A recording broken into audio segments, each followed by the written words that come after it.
Hi there. For this video I thought we would have a look at my summer camping gear. Now normally I would film all this in the garden, but it's been so sunny and bright recently it makes filming very difficult.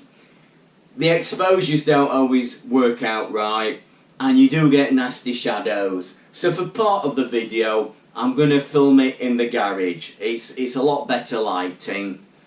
We will go up the garden later on. I'm going to show you my summer camping shelters set out up the garden. We're actually going to set them out in my beer garden, which is under construction at the moment. So we'll pop up there later on. Now I did think I had modern camping gear. And it wasn't until I looked at some of my old videos from about 7-8 years ago, I realised I got the same gear. So a lot of my camping gear is actually 5 to 10 years old. Some of it is a lot older, alright, and a few bits I have probably replaced as a new bit of kit comes along. I dare say there is a lot more lightweight gear out on the market than I have here, and also with modern materials there's a lot more technically advanced gear than I've got here. But you've got to stop somewhere. I'm not going to replace a bit of gear just because something new has come on the market. I'm happy with what I've got and I'll stick to that. There is quite a combination of gear here. I'm not just taking it out of my rucksack, that's what I use. I use different combinations. So this video is more about summer camping gear, different combinations you might use with different shelters. Probably no two camps are the same, so I don't pack the same gear in my rucksack each time. I'm going to try and split the video probably over 3 or 4 sections. This first section, in the garage, we're going to look at my basic camping gear, which is sleeping bags, stoves, etc., things like that. Then we'll go up the garden and I have 3 shelters, tent cum bivvy, that I use for summer camping. We'll set those up, like I say, in my beer garden, and I'll just explain the advantages, disadvantages, where you might use them. So we'll cover the shelters. Then it's back down into the garage.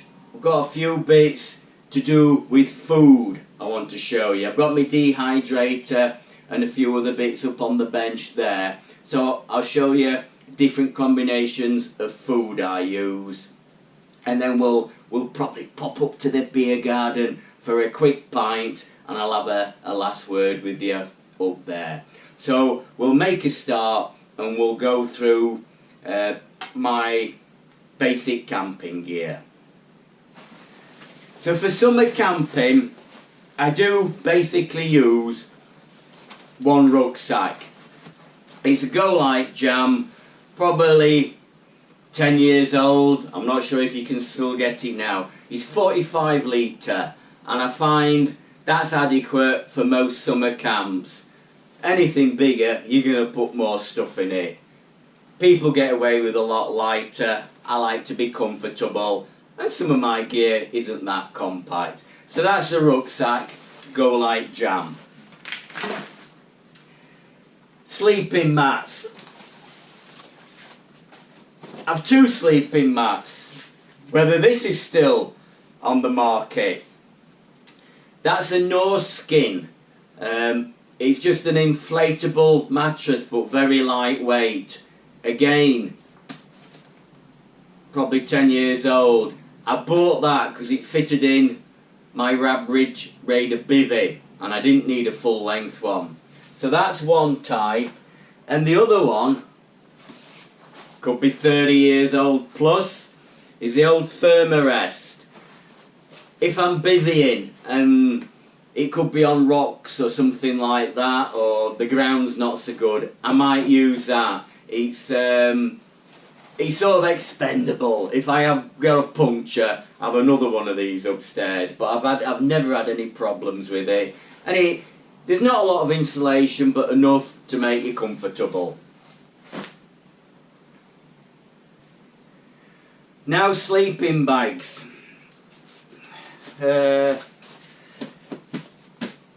This is a Mountain Equipment Zero sleeping bag 550. It is probably a bit warm for summer camping.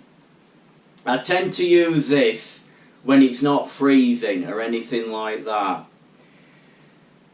Now the thing I've got, I might use that most of the time. It is too warm for summer, but you can open it up and just drape it over you like a quilt. So my last camp in May, I use that. And the other sleeping bag I've got, I'm not going to unpack them all. This would compress more up. This is a can't pronounce it, Sallower, I think. But it's about 20 years old. It's a down sleeping bag. So if it's really hot, I would use this one. But the thing is, it weighs more than that. And it is a little bit bigger because it is so old. But it is, if it's like when it's really hot outside and you nearly don't need a sleeping bag, I would probably take that one. But that covers a lot of my camping, does that.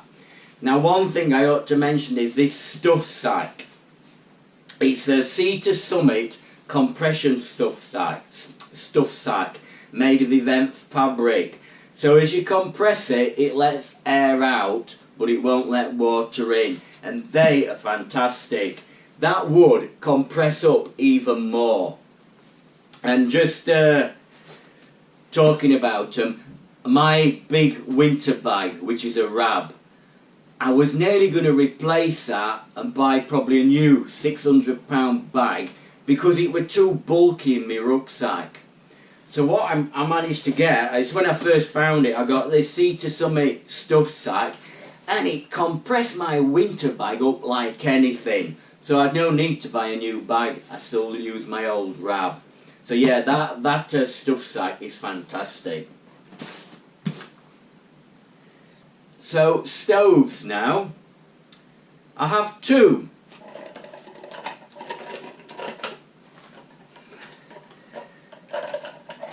People will be familiar with that one. That's a Pocket Rocket MSR. Sits on top of a gas cylinder like that. So that is very lightweight, possibly my first choice. The other one, I'll just quickly unpack it. This is probably my favourite one.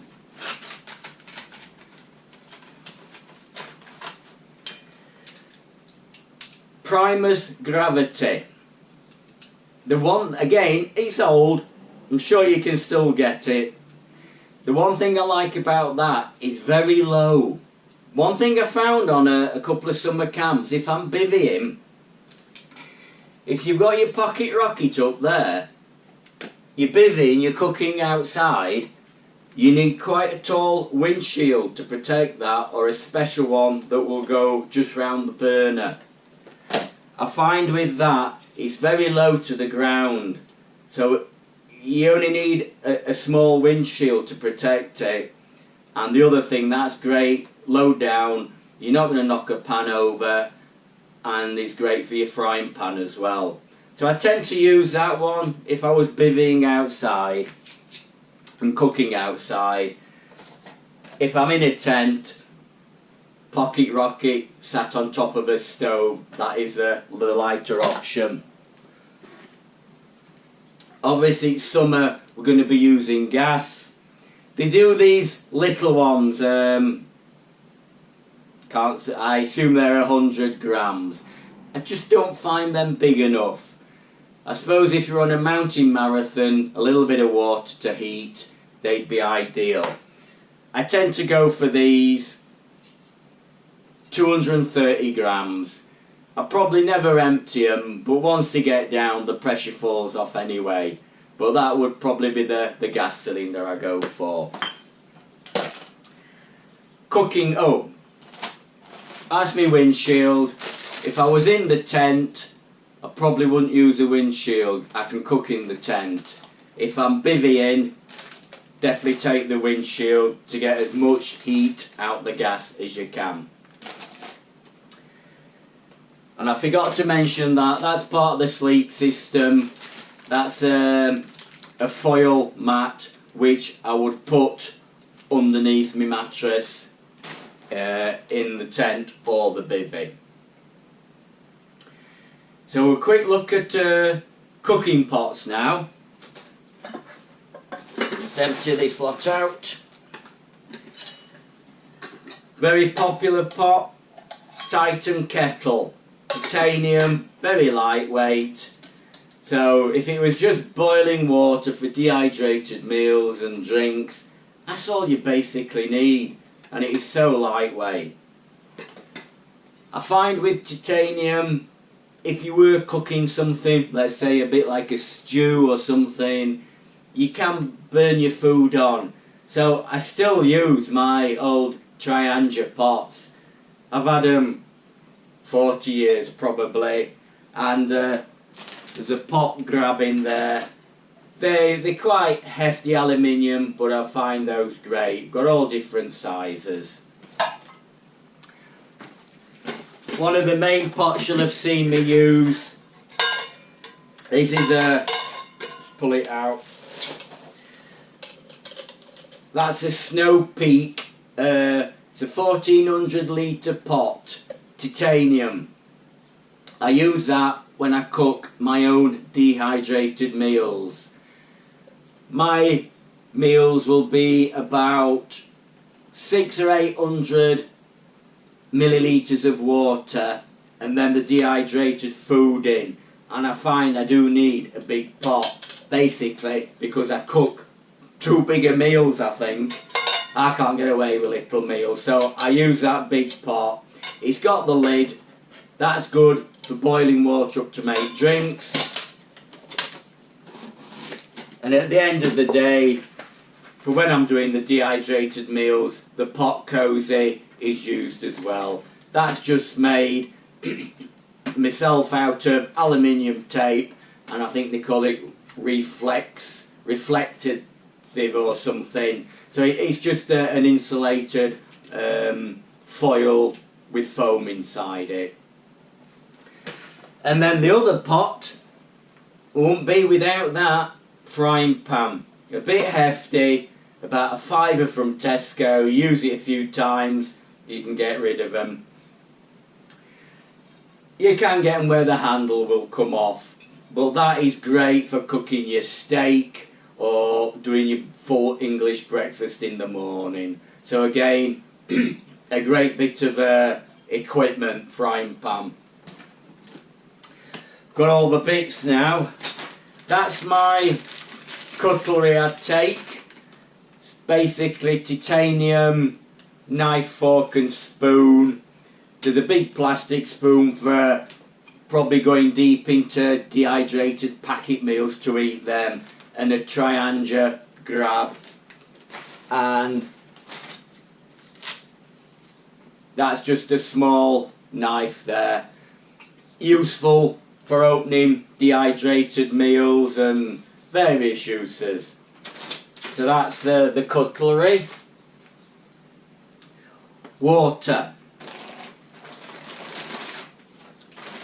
I used to use a Sawyer Mini. It was a good water filter, used it for many years. It was very lightweight. It was also very slow, and with our water up on Kinder Scout, very peaty, it did used to clog up a lot. So I think looking at everybody else on YouTube, they were using a Catadine Be-Free. So I bought that with a 1 litre bag, and it transformed filtering water. It is so quick. I use a couple of these. These are soda water bottles. I find them a bit stronger than your normal plastic bottle because they're designed to take a pressurised CO2 in the water. So I might use 2 of those. That will fill one of those bottles probably in a minute or something like that. It is really quick. So that is my preferred water filter now. Catadine bivvy. And also I have I think that's an Cutlery 4 litre water bag. Quite often, rather than just fill a couple of litre bottles, I'll fill that up if I'm near to camp, and I'll carry that into camp, and then you can fill your bottles up in camp. I find I tend to use 3 litres of water. You have a couple of drinks, a couple of dehydrated meals, your breakfast, bit of cleaning, bit of washing up, you go through water. So 4 litre bag covers me, and the 2 bottles which I transfer it to make it easier handling in the tent.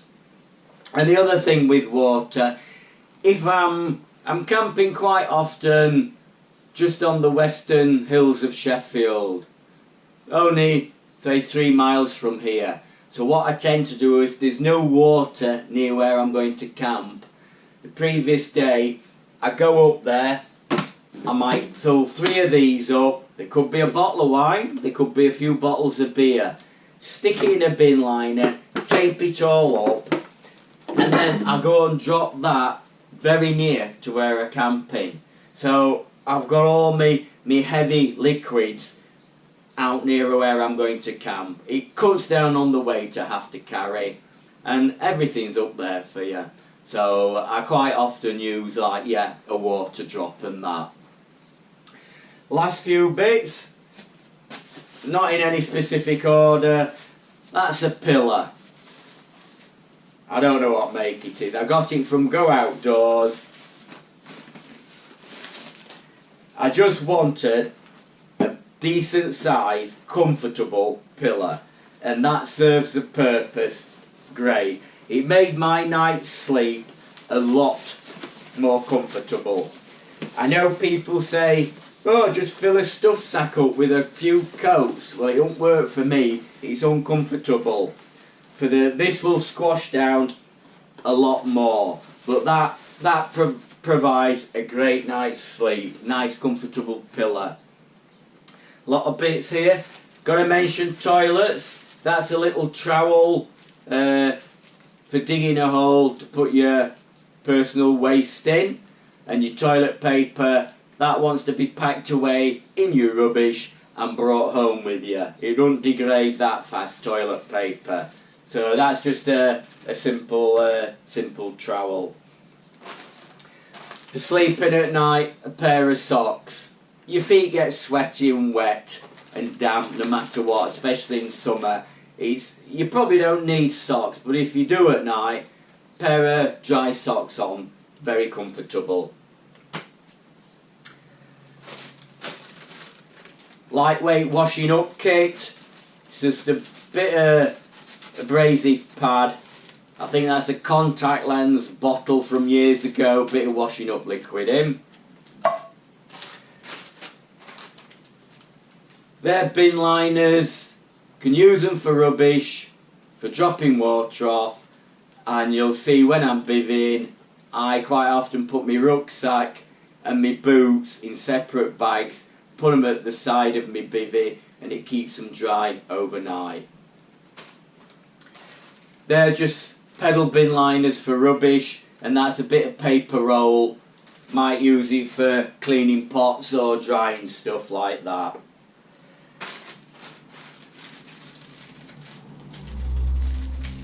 In there's a lighter. There'll probably be half a dozen lighters knocking about. I usually have one in a couple of pockets, one in here, one in my stove, and then when I want a lighter I can never find one.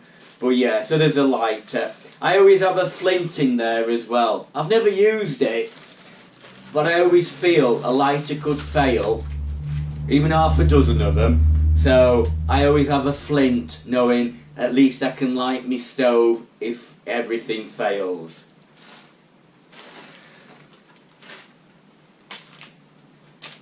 Seem to be very popular now, hand wipes. If you're cooking with fresh meat and stuff like that, you're using your hands, they're just antibacterial hand wipes. You can clean your hands with those. First aid kit. When I first started, I used to have this great big first aid kit. Triangular bandages, all sorts in it. It got smaller and smaller. It's just me. I don't recommend it, but I don't take a lot of first aid equipment. I never use it. I know the idea. You ain't going to use it, and it's there just in case. In there, I've got a whistle for emergencies. I've got plasters, tablets, and stuff for blisters, basically. And I very rarely ever use any of it. But you have to take. Quite often I might nick my finger with my knife. So plasters are useful, otherwise basically you get blood everywhere. But I don't often have too big a first aid kit. I don't camp far from home. I'm not far away. A quick phone call if there was any major problems would sort that out. Like I say, no specific order. Compass, I'm going with me. A piece of map. I've got OS maps on the computer. The area I want, I print off, and I have an A4 or A3 piece of map, and I can write on it, scribble on it. There's a compass up on Kinder Scout. Even I can still get lost. Always take a compass. And if the weather, well, do I take my GPS? Not always. If I were going over Bleaklow, which I'm not so familiar with, I would probably take my GPS. Or if I were looking for a specific location, I would take it. But it's quite heavy, so I don't often take that. That's my mobile phone. Oukitel. Nobody's ever heard of it. Oukitel WP5. So that sort of gets rid of that, because I only ever use that for getting a grid reference. That's all I use it for. I don't understand the rest of it. This phone will get a grid reference. I used to have a battery pack to charge things up, like my phone or my GoPro. This has got an 8,000 milliamp battery in it, so you can use this as a battery store as well. So I'm hoping that, and you need a mobile phone, so I'm hoping that one phone has got away with, it's reduced it from 3 items to 1. It's also quite rugged. I reckon you could knock nails in with this, so one rugged phone for the outdoors. Little radio. I've got my phone and you can't get a signal, so I take my radio, a little bit of entertainment. Not that it's that dark at night in summer, but for lighting. Got a couple of these, the little lanterns. They take little button cells, last for hours. Hang one of them up in your tent, and it's very minimal lighting, but it's just enough to see around the tent. So I've got a couple of them, I think. That'll be petrol, yeah, a petrol headlamp. That's useful for general lighting up the tent, and because I record my videos, I quite often fasten that around the tripod, shine it straight at me, so I can film myself in the tent talking to you. So that's that. And another little light I use, this might be when I'm, quite often when I'm bivvying and you don't want a bright light, that's a little button cell, and I'll hang that round my neck so that you're in your bivvy and you might just want to look at the time and you can click that. You've got a light always at hand, so I found them very useful. It was just something I've always used.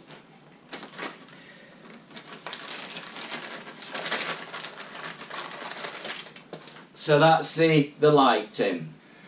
As it's summer and quite often it can be very hot and sunny out there, that's just simple sun cream lotion, a sun hat. When you start losing your hair, you start to burn your forehead, so I don't like putting sun cream on. If I have to, I will do, but I find a hat with a broad brim will protect your face and your neck, so I use that quite a bit. And the other dreaded thing at night, when you're generally out camping, midges in summer, so that's insect repellent. So that sort of covers my basic summer camping gear. There's a lot of gear there, but it's only certain items I'll take on different camps. I'm going to take one stove, one pot, one sleeping mat, different combinations. It depends on what type of camp we're going on, whether we're bivvying or we're taking a tent. So the only thing we haven't looked at is shelters. What we'll do now, we'll head up the garden, we'll head up to my beer garden. It's still under construction, but I've got the artificial grass down and it's a perfect area to lay out my bivvy, set my tent up, and we'll have a closer look at them, looking at the advantages, disadvantages of each shelter. So I'll see you up the garden.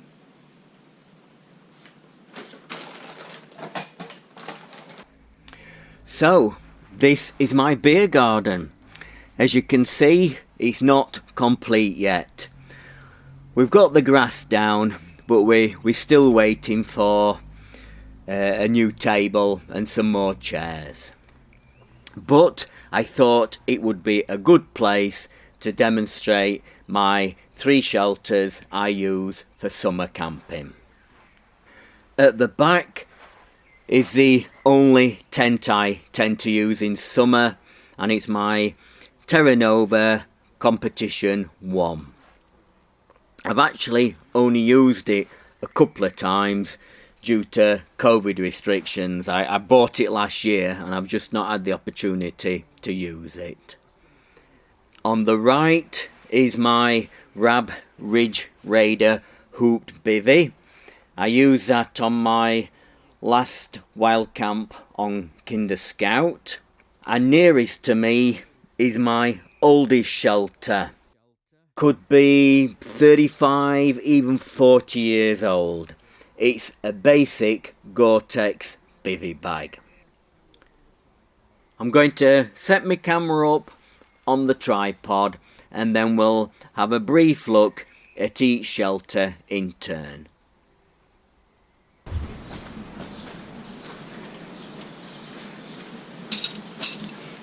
So this is the tent I would use for summer camping. It's a Terra Nova Laser Competition 1, weighing in 1 kilogram, which is to me very lightweight for a tent. Advantages of it: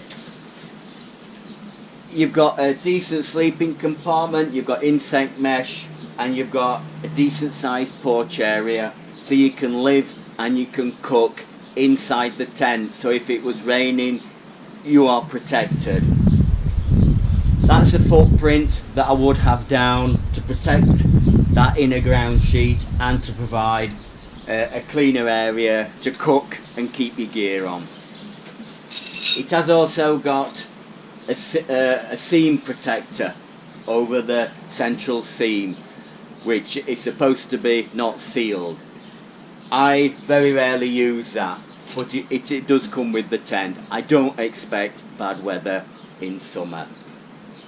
So you can see the advantages. You can actually live comfortably inside the tent.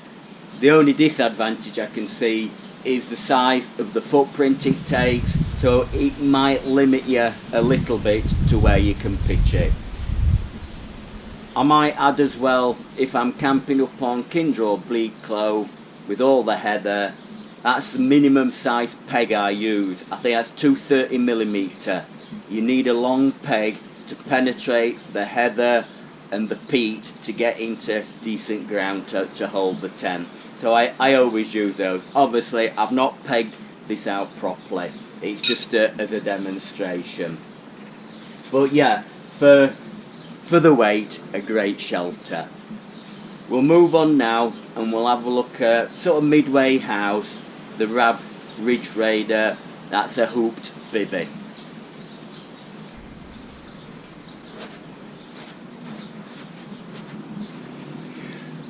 This is the Rab Ridge Raider bivvy. So it's a hooped bivvy. Gives you quite a bit of comfort when you're bivvying. It's got insect mesh, so you can seal yourself in there if there's insects about. Now, the advantages, disadvantages. The disadvantages of bivvying, you've got to get undressed outside and all your cooking has to be done outside. So that's when probably use a low stove, get a windshield round it, and yeah, if it's raining you're a bit stuck really, so I tend to go bivvying when it's dry.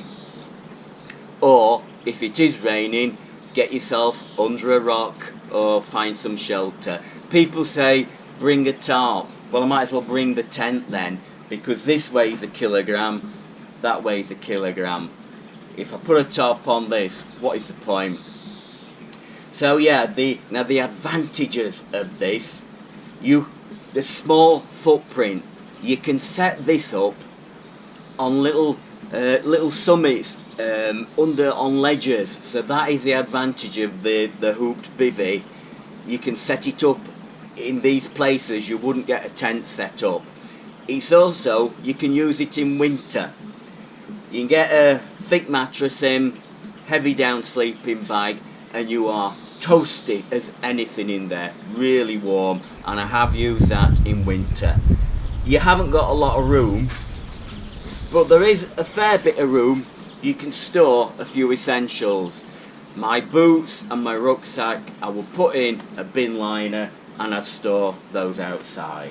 So like I say, we're only having a brief look at the different sleep sort of shelters in a way.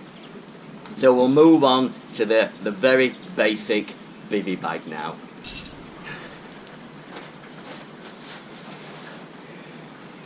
And the last shelter we're going to look at it's just a basic bivvy bag. I bought this probably 35-40 years ago.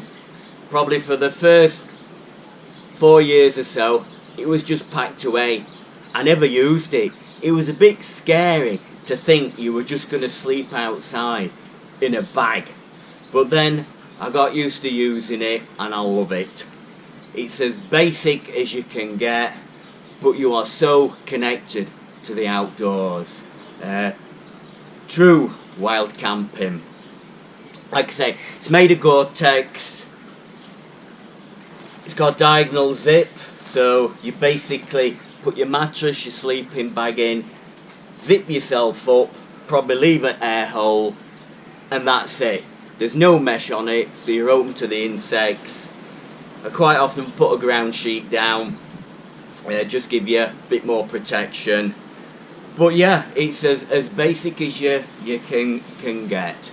And the advantages of this, you can sleep anywhere. You can sleep on a ledge, on a summit, in a cave, in a hedge bottom, a hedgerow. The places you can pitch this is basically anywhere you want to sleep, you can sleep. The same disadvantages, all your cooking, changing clothes, everything is done outside. But that's bivvying for you.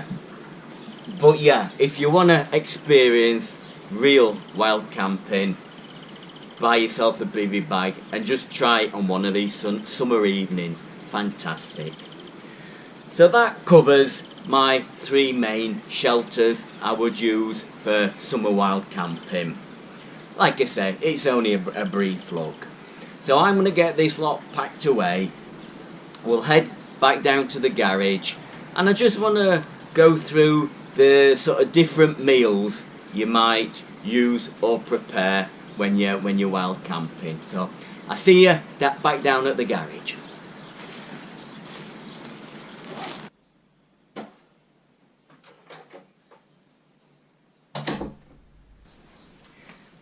So back down in the garage, just going to have a quick look at the sort of food options you might take when you're summer wild camping.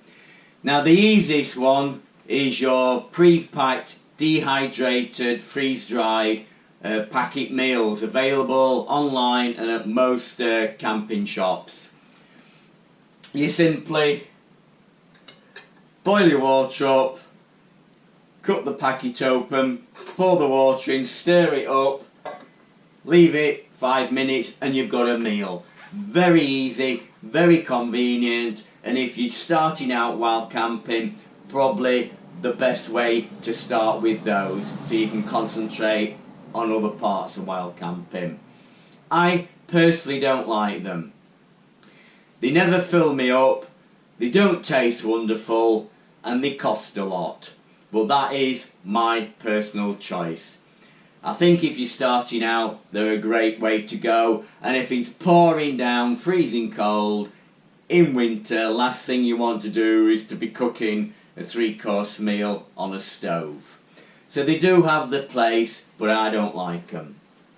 What I do like are my own homemade dehydrated meals. I have covered these in earlier videos, so I'm just going to fleet over them. This is an easy dry snack maker dehydrator. You might cook your fresh spaghetti bolognese, you put it onto these sheets. You can probably stack up several sheets so you can cook about 8 meals, say. That plugs in, it sends a warm draft of air through the food and it dries it out, gets rid of all the moisture. I then pack it into these jars. This is a vacuum sealer. With that attachment on, it'll suck all the air out the jar and leave the food in a vacuum. And then I store those in the freezer.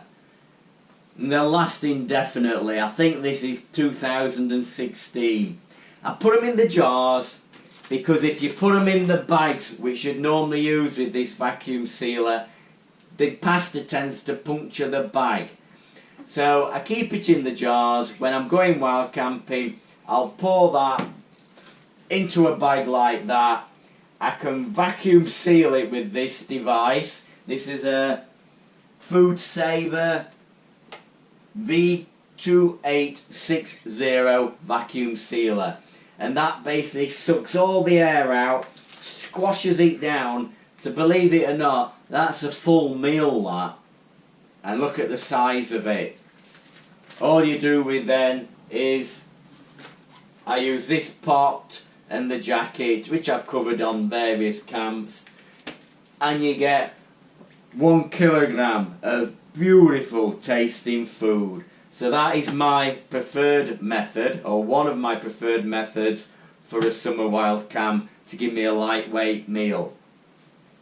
The other option is to use real food, like a nice piece of ribeye steak, some pasta and a sauce. That is the best food, the nicest tasting. But the thing against it is the weight and the time, the gas. You're going to use extra gas to cook it.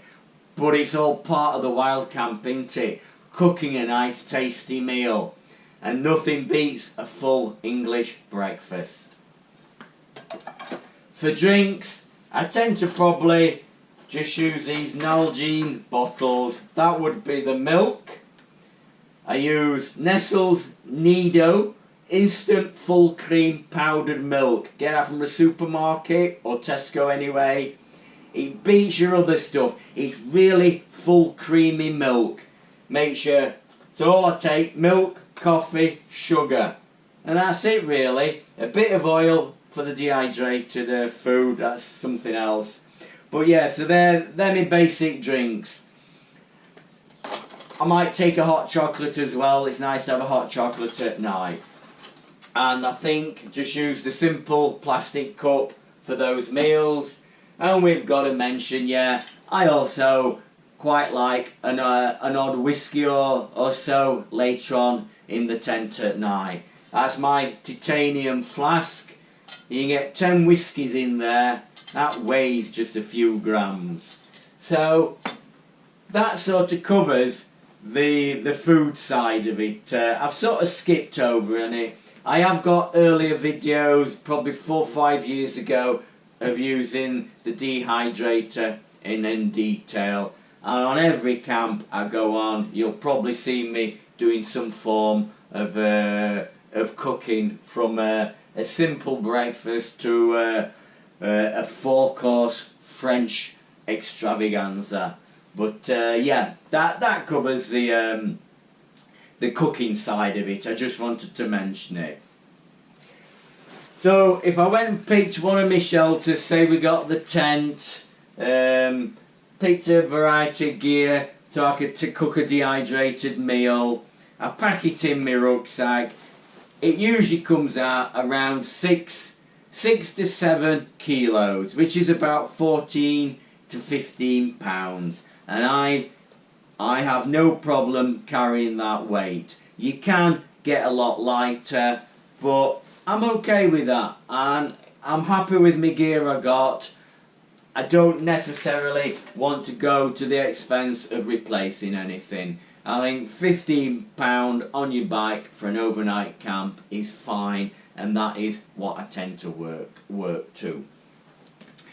So that covers basically all I wanted to tell you about my summer wild camping gear. We're going to head back up to the beer garden now, and I think we might have a quick pint. I've got a new Kelham Island Brewery beer on my hand pump.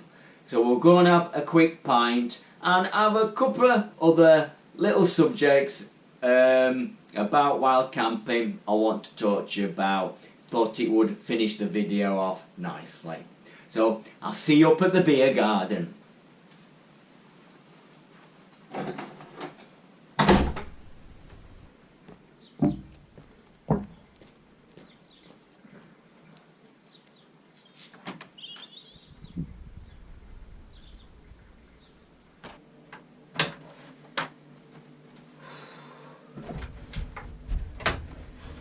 Warm in here, 90 degrees. I think we'll sit in the beer garden. Anyway, we'll try this new beer.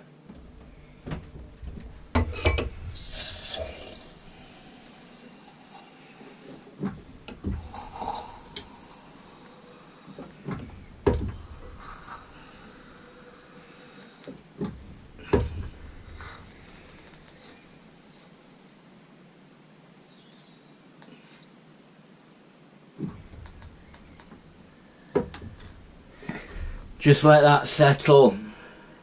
Oh, it's pulled very nice, that. Well, that's the new beer.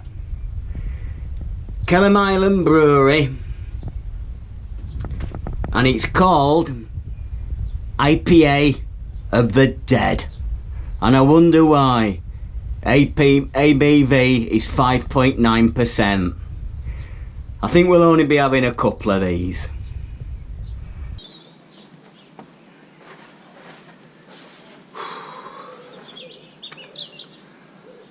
Little bit cooler out here, so yeah, 90 degrees in there. That's just over 30 degrees centigrade. It does get a little bit hot in summer, but yeah, IPA for the dead. Cheers.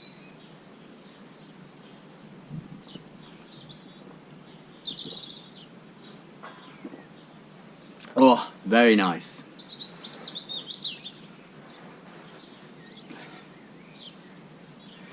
Now, one thing I haven't mentioned about summer camping, it's actually not my favourite time to camp.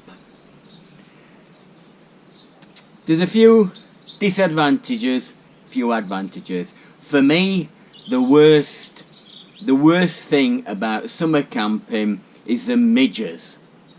They go for me like anything.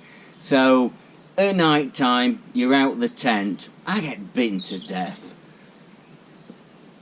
So you could say from May till September, I'm going to get bitten by midges.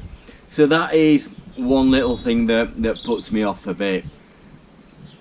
And actually, worse than midges, there's a lot of people about. Especially in the Peak District at the moment. I go out on the weekdays, so it's not so bad. But you go out at the weekends and it is so busy. So you've got midges, you've got too many people. It's hot. So say you want to clamber up onto Kinder or something like that. That heat, it just does me in. You're sweating, you need more water, and it just drains my energy. And anything else, oh yeah, it does tend to get hazy. So you see this fantastic view, and there's haze, so you don't get a fantastic picture. So they're the disadvantages. That's what I don't like about summer camping. I suppose the good things are it's dry, it's warm, you've more daylight, it's sort of easier in a way. But I like to think I prefer autumn, winter and spring, and summer is not my favourite time. But this video was all about summer camping gear, which I'm hoping I've covered. Not in specific items, like I said, just to give you an overall view of the gear that I take. Each camp you do is different. You might want a bivvy, you might want to use a tent. So it is a lot of it down to personal choice where you want to camp and how much weight you're prepared to carry. Some people I know go ultralight. I appreciate lightweight, but I appreciate my comforts as well. So I hope you've enjoyed it. I hope a few of you have perhaps gained a bit of knowledge from it, or it's inspired you to try a bit of bivvying. Bivvying, that is out of this world. So I'll thank you for watching. I'll see you on the next wild camp, and I'll say bye. And I think I'll finish this off, and I might have another. I think. See you soon. Bye then.